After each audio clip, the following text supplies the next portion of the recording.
there is a place where more than 87% of the land remains covered by rainforest, and the modern world feels incredibly far away. The highways slowly disappear. Rivers take their place. Beyond the last bridge, dense forests stretch to the horizon, and the rhythm of life begins to follow the water instead of the road. This is Guyana, home to just over 800,000 people. Yet it is one of the least understood countries in South America.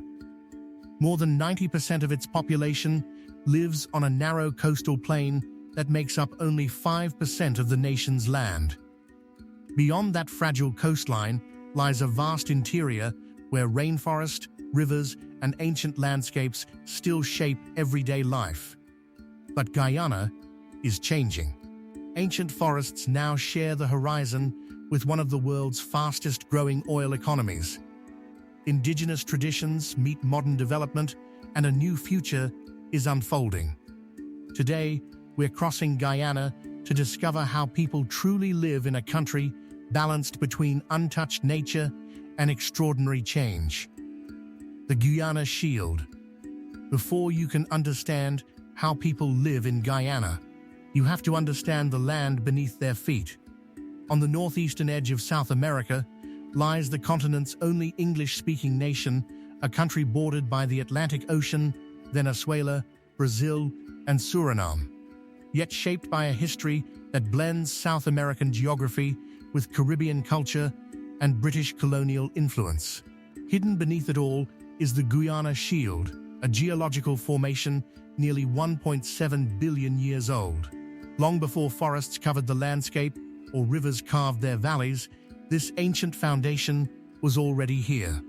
Over immense stretches of time, it gave rise to rugged mountains, towering plateaus, powerful rivers, and one of the largest untouched rainforests on Earth. The Guyana Shield isn't simply part of Guyana's landscape. It created it. Every forest, every waterfall, every winding river begins with this ancient rock. And because of it, one country became four very different worlds. The first begins where the land meets the Atlantic, and where holding back the sea is part of everyday life.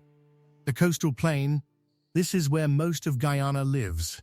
A narrow coastal plain stretches beside the Atlantic, where towns, villages, and farmland occupy just a small fraction of the country's territory. At first glance, it feels calm. Wide canals cut through green fields, coconut palms sway in the breeze, and the ocean seems peacefully distant. But appearances can be deceiving. Much of this land sits below sea level, making water one of life's greatest challenges. For centuries, people have depended on an intricate system of seawalls, drainage canals, and Dutch-built cocas to keep the Atlantic from reclaiming the land. Every high tide and every rainy season demands careful management rather than resistance. Nature helps too. Mangrove forests soften the impact of waves while providing a rich habitat for fish, crabs, and countless birds. Farther west, Shell Beach becomes a nesting ground where giant leatherback sea turtles return each year under the cover of darkness.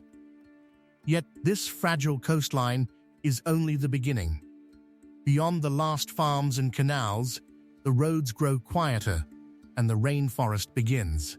The rainforest leave the coastline behind, and Guyana becomes something else entirely. The towns fade away. The roads begin to disappear. Before long, the rainforest stretches in every direction, covering more than 80% of the country with an unbroken canopy of green. From above, rivers look like dark threads stitched through a living landscape that seems to have no end. Step beneath those trees, and the scale becomes almost impossible to grasp. Towering giants rise high above the forest floor, while vines, orchids, and dense vegetation weave together beneath them. The air is warm and heavy with moisture. Sunlight filters through only in scattered beams, and the forest never truly falls silent. It breathes. Jaguars move unseen through the undergrowth. Harpy eagles nest high above the canopy. Giant otters patrol blackwater rivers, while hundreds of bird species fill the forest with sound. Remarkably, much of this wilderness remains intact. A rainforest that not only shapes life in Guyana, but helps regulate the climate of the entire planet. Then, without warning, the endless green gives way to an endless sky. The Rupununi savanna, then the forest opens. Almost instantly, the towering trees give way to an immense horizon where grasslands stretch beneath a suddenly twice as large sky. This is the Rupununi savanna, a landscape unlike anywhere else in Guyana, bordered by the ancient Pacaraima and Kanuku Mountains. But this open country is never the same for long. During the rainy season, rivers overflow across the plains, transforming thousands of hectares into shimmering wetlands where the sky reflects from the water like a giant mirror. Months later, the floods retreat, revealing golden grasslands, scattered tree islands, and towering termite mounds rising from the earth. Life follows that rhythm. Fish migrate with the floodwaters. Wildlife returns as the land dries. Jaguars quietly move through one of South America's last great wildlife corridors, crossing between Guyana, Brazil, and Venezuela almost unnoticed. For the Makushi and Wapishana peoples, this has never been unpredictable. It is simply the calendar of life. And beyond these ever-changing plains, ancient mountains begin to rise from the horizon. The Pacaraima and Kanuku Mountains, the mountains of Guyana, don't announce themselves all at once. They emerge slowly from the rainforest, their cliffs rising above the canopy until the forest seems to disappear beneath the clouds. The Pacaraima Mountains, shaped over immense spans of geological time, are home to dramatic Tepui's flat-topped mountains, carved by wind and rain into towering walls of stone. Waterfalls plunge from their edges into valleys that have remained largely untouched for countless generations. Reaching these places is an adventure in itself. Many have no roads. Travel often means days by river, long walks through the forest, or small aircraft landing on remote grass airstrips surrounded by wilderness.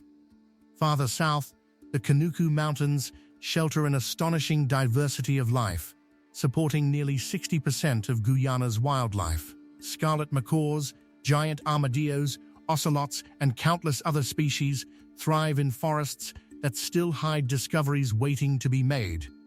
These mountains protect more than breathtaking scenery. They protect time itself. And beyond their forests, another story begins.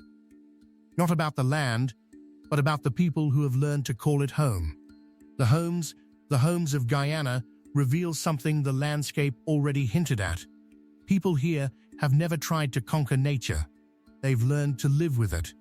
In Georgetown, elegant wooden houses, painted in soft pastel colors, stand behind gardens and quiet streets. Wide verandas catch the breeze, tall shutters welcome fresh air, and steep roofs quickly shed the tropical rain. Many of these homes were built from native hardwoods, durable enough to withstand decades of heat and humidity. Rising above them all is St. George's Cathedral, one of the tallest wooden churches in the world. Closer to the coast, another detail stands out. Many houses rest on sturdy stilts, protecting families from seasonal flooding and storm surges. Beneath them lies the bottom house, a shaded space where hammocks sway, children play barefoot, neighbors stop to talk, and fishing nets are repaired in the afternoon breeze. It isn't simply part of the house, it is part of the community.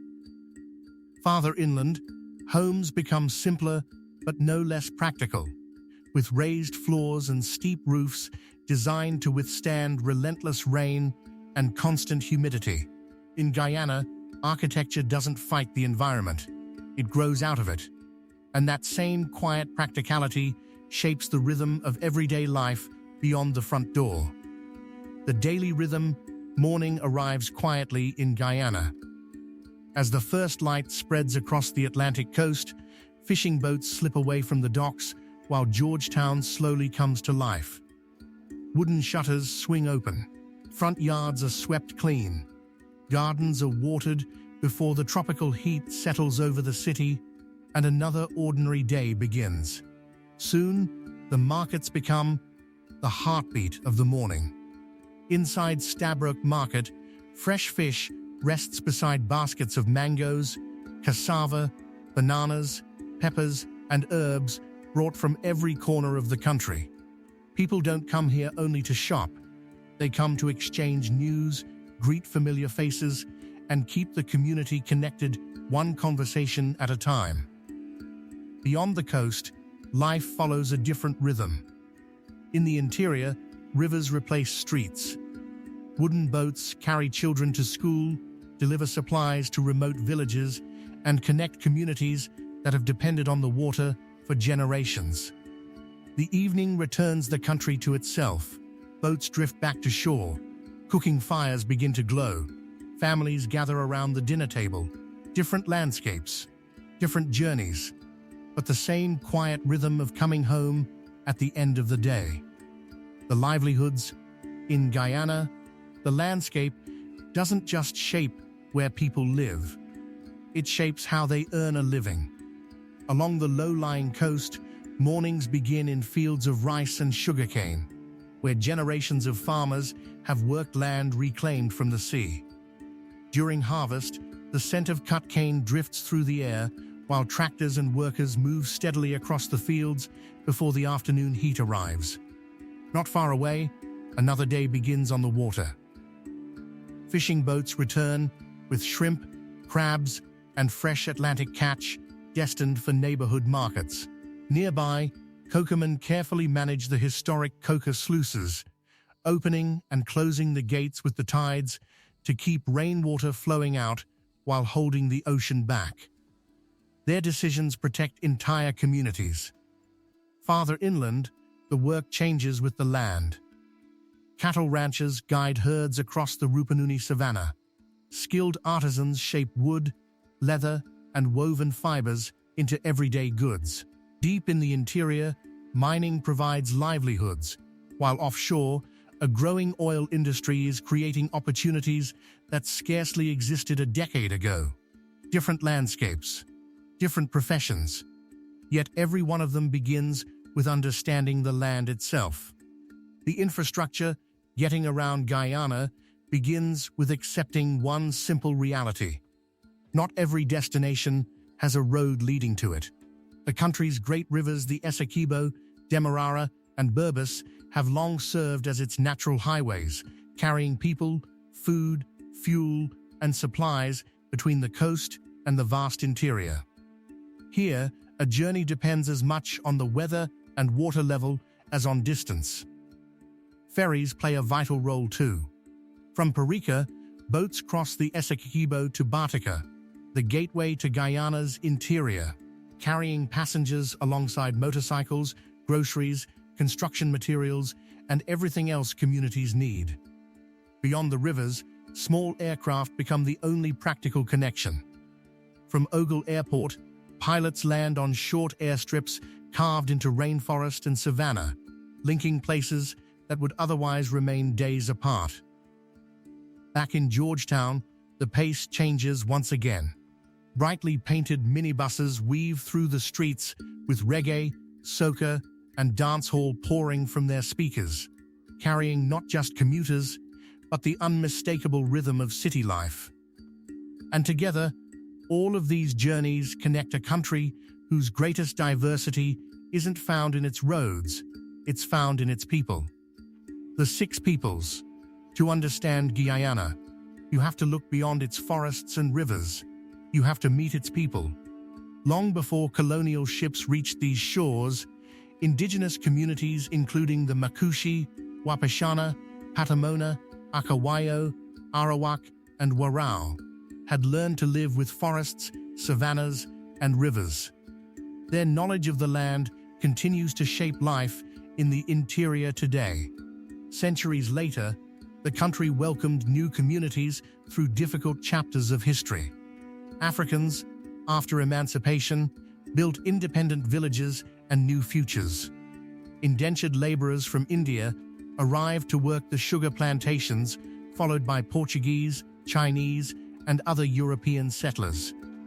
Together, they gradually created something entirely new.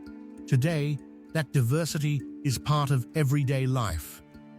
Churches stand beside temples and mosques. Family recipes blend traditions from different continents. Festivals, music, and celebrations reflect a nation shaped by many histories rather than a single one. Even the language tells the story. While English is the official language, Guyanese Creole fills the streets, markets, and verandas, a living reminder that Guyana's greatest strength has never been found in a single culture, but in the harmony of many. Guyana stands at a crossroads that few countries have ever faced. Beneath its coastal waters lies one of the world's fastest-growing oil industries. Above that same land, a rainforest stretches, covering more than 80% of the country and quietly absorbing more carbon than Guyana produces. The future promises prosperity. The forest asks for protection. Finding the balance between the two may become the nation's greatest achievement. Yet beyond the oil, the rivers, and the ancient landscapes, Guyana's greatest wealth has always been its people. 6 cultures living side by side, communities shaped by rivers instead of roads, families who measure life not by speed, but by belonging. Perhaps that is why people stay, not because life is always easy, but because home is more than a place on a map. It is the river you grew up beside, the forest that knows your footsteps, and the community is waiting for you when the journey is over. As evening settles over the Essequibo River and the last light fades across the rainforest, Guyana leaves behind a lesson that reaches far beyond its borders. The oil wells may transform the economy. The headlines will come and go. But the rivers will keep flowing, the forests will keep breathing, and generations will continue to call this remarkable land home. If this journey changed the way you see Guyana, subscribe and join us as we explore the world's most extraordinary places beyond the headlines. And tell us in the comments what surprised you most about life in Guyana. Until our next journey, take care.